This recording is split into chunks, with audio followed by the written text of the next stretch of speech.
दो चीजों को याद रखिए, गौदान और एकादशी।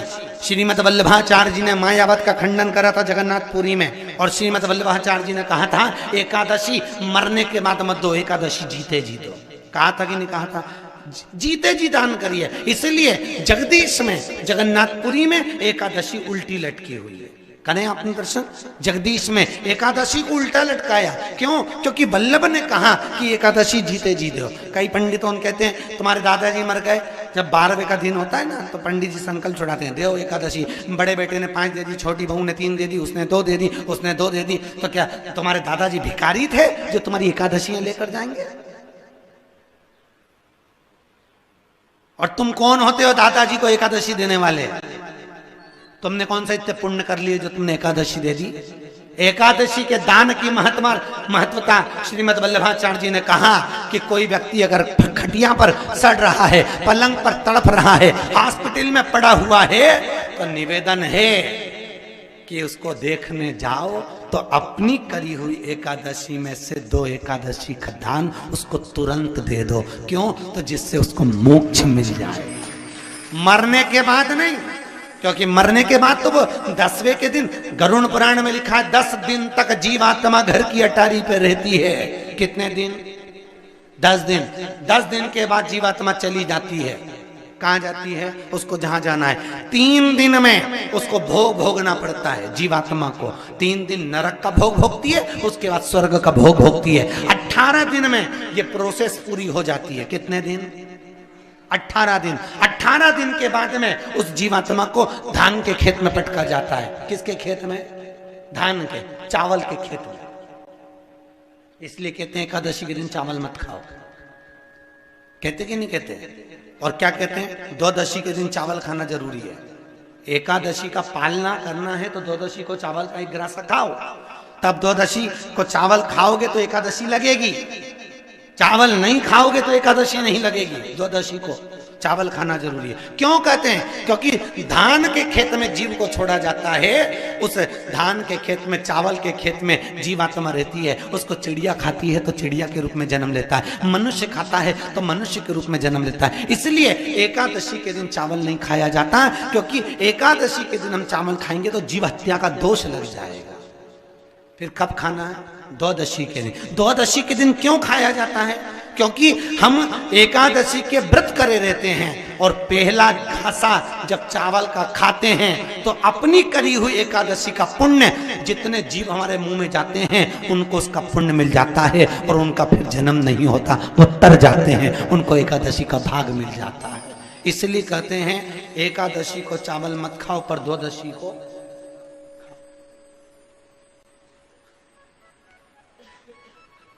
खाइए। 10 दिन तक जीवात्मा है, और आपने एकादशी कब दान दी? बोलो जम के। 12वें के दिन, 13वें के दिन आपने एकादशी का दान दिया, वो मिली उनको? अरे बोलो अच्छे से। कई तो अभी तक कर रही होगी, हमारे दादाजी के निमित्त की कर रहे हैं, कर ले। फिर वही वाली बात आ गई,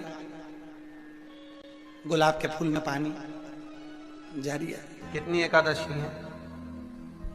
जम के बोलो। 26।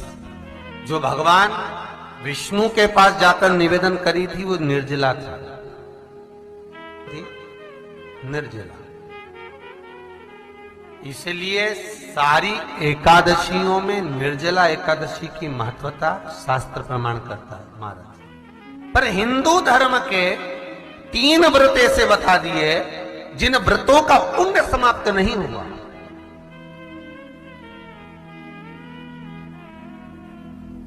हिंदू धर्म के 3 व्रत ऐसे हो गए जिनका पुण्य समाप्त नहीं हुआ महाराज, जिनका पुण्य प्रबलता में बढ़ता गया।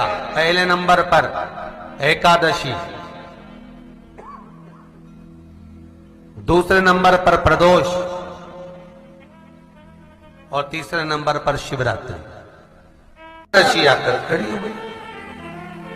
अब निर्जला के दिन शिव महापुराण की कथा कहती है, स्कंद पुराण कहती है कि आप वर्ष भर की एकादशी का क्रम भले ना करें, पर निर्जला एकादशी के दिन जो तुलसी हम ठाकुर जी को समर्पित करते हैं, वो तुलसी ध्यान देना, वो तुलसी अगर मान लो आपके पास में रखी है,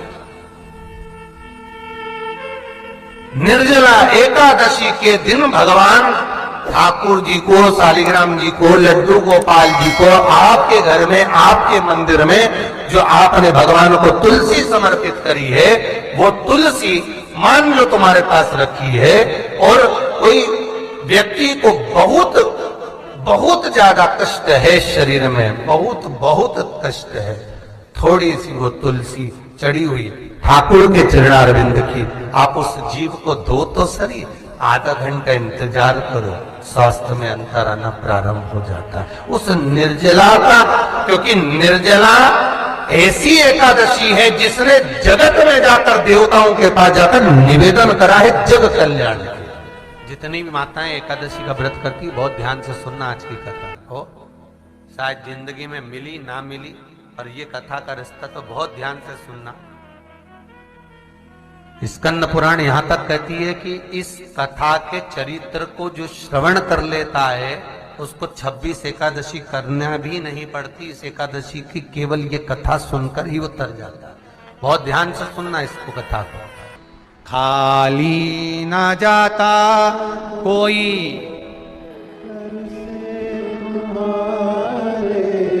खाली ना जाता कोई दर से तुम्हारे, मैं भी खड़ी हूँ बाहें पसार, मैं भी खड़ा हूँ नन्ही बाहें